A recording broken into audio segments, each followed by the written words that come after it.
적절히 해야겠죠? 아프다는 애한테 이렇게 그걸 왜 지금 말하냐고 말하기엔 좀 그렇잖아.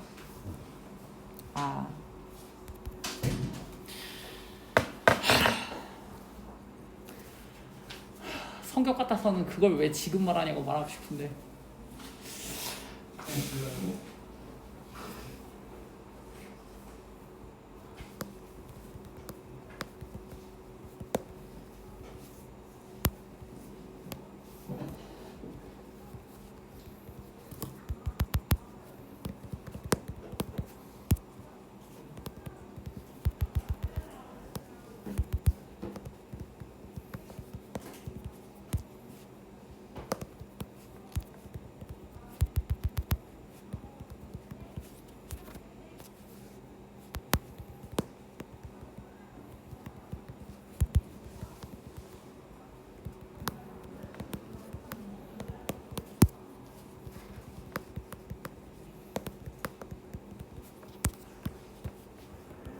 바로 갈게요.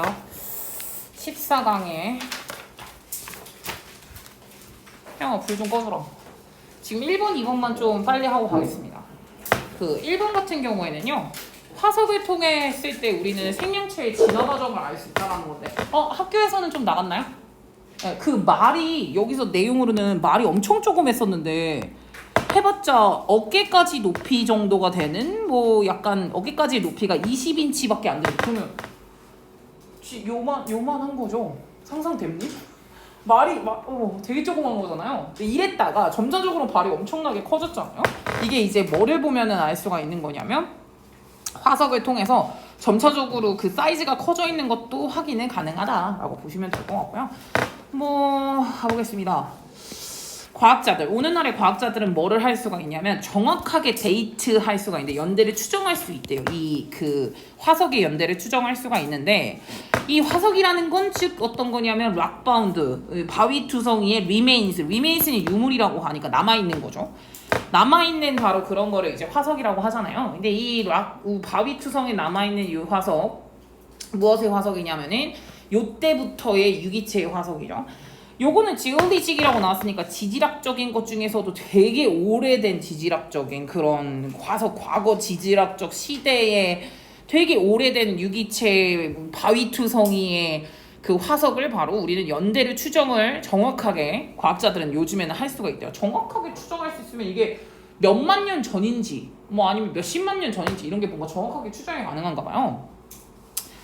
화석이라는 게 어레인지 어떻게 돼가 되냐면 우선은 배열을 하는 거죠. 지금 오르가나이즈드가 되든가 아니면 디스플레이를 하는 거지. 얼룩 뭐에 따라서 타임라인에 따라서 이게 막 몇 년부터 몇 년까지의 타임라인에 따라 가지고 배열을 만약에 했을 때 그때 과학자들은 뭐를 볼 수 있냐면 점차적 변화를 볼 수 있는데, 여기서 래피드는 아니에요. 빠른 변화를 본다기보다는 점차적 변화를 확인할 수 있다는 거군요. 그런 from simple 간단한 것부터 또는 아니면은 진짜 되게 복잡한 삶의 형태, 그냥 아예 생명체 형태 중에서도 복잡한 형태, 뭐 간단한 것부터 되게 뭐 복잡한 것까지 점차적인 변화를 알 수 있는 거는 그걸 타임라인으로 세어봤을 때 알 수가 있대요. 복잡한 라이프 형태를 확인을 할 수가 있는데, 이런 경우에서는 요런 이제 진화라는 것, 무엇을 통한 진화라고 생각을 해주시면 되는 거냐면 거의 수백만 년 동안에 걸쳐져 있었던 요런 형태, 다양한 그것도 요런 매개체적인 형태를 하고 있는 요런 이 진화는 can 뭐 할 수 있냐면은 이제 디텍티드가 됩니다. 그렇게 많이 올리죠?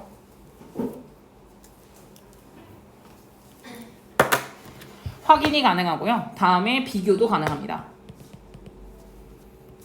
지금 최근의 그 상태보다, 그러니까 최근의 유기체의 상태와 비교도 가능하고 또 감지도 할 수도 있고, 뭐 어떤 점이 다르고 중간에 어떤 거가 있었는지, 인터미디어가 이제 중간이라는 뜻이니까 중간 형태는 다양하게 어떤 식으로 지금 진화가 되어져 있는지, 그런 진화 같은 것도 확인이 되고, 이 진화가 최근의 유기체와는 어떤 식의 변화가 있는지, 차이점이 있는지도 확인이 가능하대요.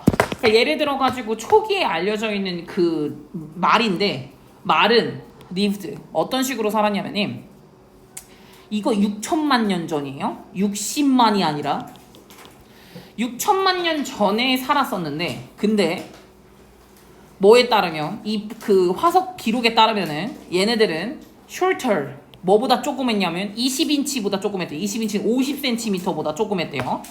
조그만 높이였다라는 거죠.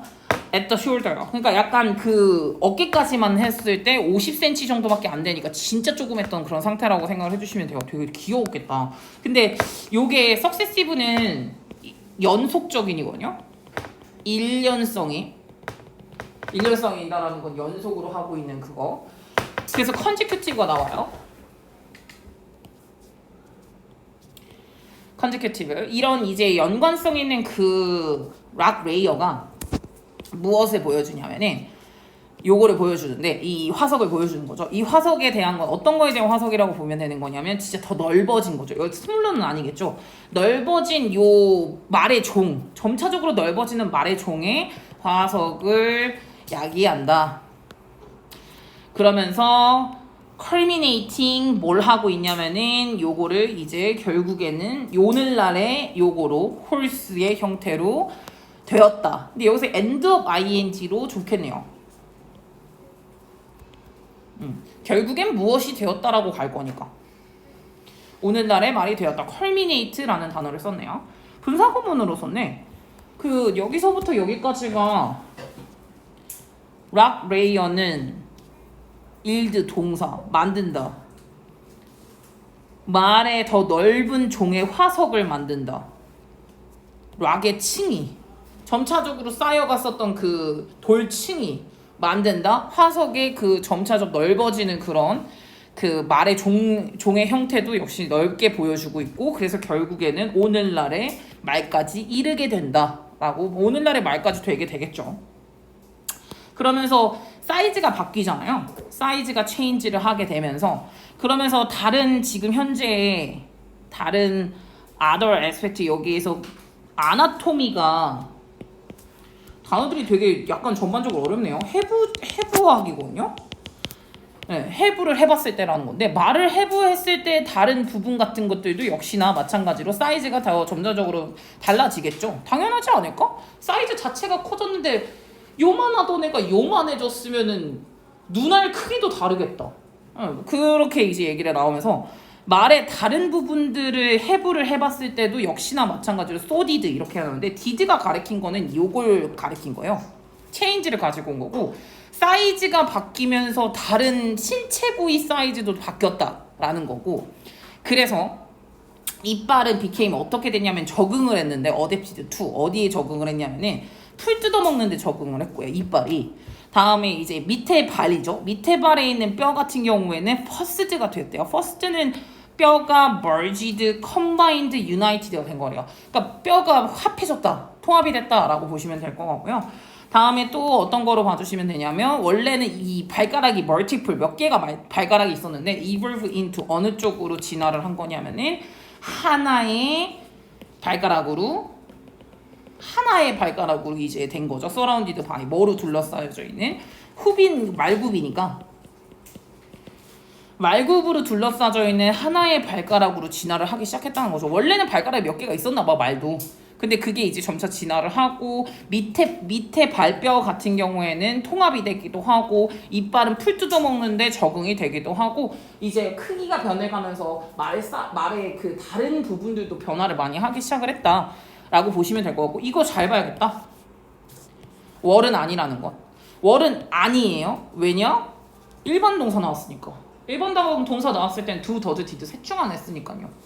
이렇게 봐주시면 되겠네요. 우와, 주제가 너무 애매하네요. 예시를 든 거는 여기 4번부터 6번까지를 말로 예시를 든 거고요. 진짜 하고자 하는 말은 1, 2, 3번에 이미 다 나왔거든요. 지금 그 화석을 통해 가지고 생물체의 진화 과정을 정확하게 살펴볼 수가 있다. 그게 점차적으로 쌓여가지고 보여지기도 한다. 그럼 여기서 요즘 날의 과학에서는 다 발견이 된다라고 얘기를 했으니까 이거 노란색으로 보면 되겠다. 진화라는 거는 그 중간의 형태 같은 것들도 다 통해가지고 수백만 년 전 동안의 진화, 그 진화가 다 감지를 할 수가 있고요. 지금 현재의 유기체의 현재 상태랑 비교도 할 수가 있다. 몇몇 경우 같은 경우에는. 대표적인 예시가 말 같은 거고요. 타임라인을 세워봤을 때 진화가 어떤 식으로 됐는지 확인은 가능하다라는 거죠. 되게 주제가 애매하긴 한데 뭐 어쨌든 간에 고르실 수는 있을 것 같고요. 이거 해석 좀 바로 가겠습니다. 예원이가 해.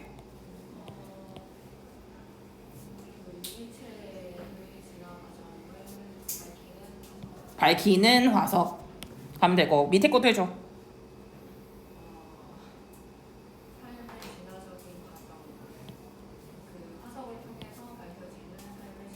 네, 화석을 통해서 이제 밝혀지는 유기체나 생명체의 진화 과정이라고 보면 되겠네요. 뭐 진화 과정 같은 경우는 뭐를 통해서 알 수가 있다? 화석을 통해서 밝혀질 수가 있다라고 보시면 되겠네요. 뭐 어렵지는 않고 이런 거는 쓸 줄 아는 거로 좀 더 체크 준비를 하시면 좋겠어요. 그냥 쓸 수 있을 정도. 이거를 해석하는 건 문제가 없는데 우리가 이걸 직접 만드는 게 문제인 거잖아요. 뭔가 조건 없이 만드는 게 힘든 거니까 이런 거는 그냥 외워서 주제나 뭐 아니면은 이런 제목을 쓰라고 할 때 이런 거를 쓸 수 있을게 외워두시는 게 중요할 것 같아요. 왜냐면 양이 별로 없어요. 효은 별로 없거든요. 양이 그렇게 많은 편은 아니니까 외우는데 그렇게 어렵진 않을 것 같아요. 다음에 example 2까지 하고 잠깐 제가 구두를 보러 가겠습니다. 여러분들도 쉬시는 건 상관이 없지만은 안에서는 공부하게 할 거니까 바깥에서 노세요. 만약에 노실 거나 뭐 이제 뭐 매점을 갔다 오시던가 하실 거면은 맘대로 하세요. 기분 같은 경우는 고려를 해봤을 때고요. 이게 이제 example 2 같은 경우는 목표 지향적인 학습과 목표 관련적인 학습이 분명한 차이점이 있다라는 건데 여기 밑에 좀 써놨거든요. 목표 관련적인 거 미리 보고 갈게요.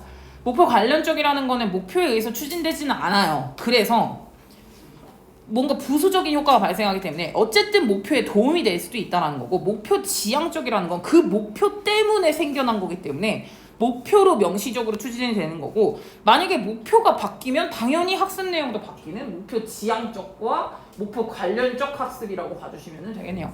그래서 이런 학습 방법이 차이점이 이렇게 두 가지 차이점이 있다. 두 가지를 말하거든요. 얘랑 얘가 있는데 그 두 가지의 차이점, 디퍼런스 이렇게 가주시면 되겠네요. 우선은 보면서 학습에 영향을 끼치는 목표의 범위 학습에 영향을 끼치는 목표의 범위를 감안을 하면 기분을 컨시더링 감안을 해보면 뭐 할 수가 있냐면 그렇게 놀라울 만한 일은 아닌데 대체로 놀라울 만한 일은 아니야. 각각 디퍼런트 모델이 리플렉트 반영하고 있다라는 거지. 각각 다른 종류와 그리고 이제 이 목표를 기반으로 하는 영향력의 수준 뭐 이게 약간 정도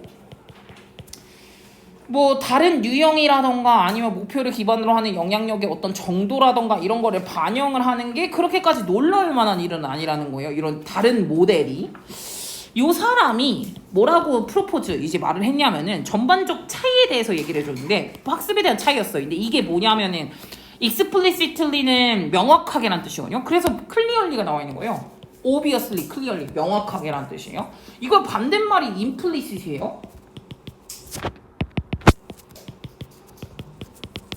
implicit이 암시적인이란 뜻이거든요. 이거는 어원으로 알 수 있어요. EX는 바깥으로 내보내는 거니까 명확한 거고요. implicit 안으로 하는 거니까 암시적 내용이라는 거예요. 암시적이든 아니면 내포적이든 간에 목표 지향적과 목표 연관되어 있는 거, 목표 관련되어 있는 학습, 목표 지향적 학습과 목표 관련된 학습 간에 그거 간에 이제 전반적 브로드 디스팅션 전망적 차이점에 대해서 이제 말을 했대요. 그러면서 여기서 어디까지 이을 거냐면 3, 4, 5로 있죠. 3번, 4번, 5번 그리고 6번, 7번 이렇게 있고요. 3, 4, 5번이 요거고요. 골 릴레번트 이거고요. 다음에 6번, 7번이 골 드라이브 러닝이에요. 각자 이렇게 하나씩만 써주시면 되고 목표 관련적 과정 이거 같은 경우에는 정확하게 뭘 하진 않냐면은 이거 명확하게 향하고 있지는 않아요. 그 목표에 의해서 향하고 있지는 않다라는 거예요. 그러나 무슨 결과를 낳을 수 있냐면 이 결과가 그럼에도 불구하고 유용할 수 있어요. 이 골에 관련돼서. 그러니까 뭐 목표 때문에 생겨난다, 목표 때문에 그렇게 만들어지는 거는 아니기는 한데 그래도 그 결과가 전반적으로는 목표에 도움이 될 수 있을 법한 유용할 만한 그런 결과를 낳기도 하고요. 이 골 관련된 프로세싱의 안에서는요. 학습이 어떤 식으로 발생하냐면 요거처럼 발생하는데 이게 지금 빈칸으로 나왔다는 거고 이것도 빈칸으로 나왔다는 거야.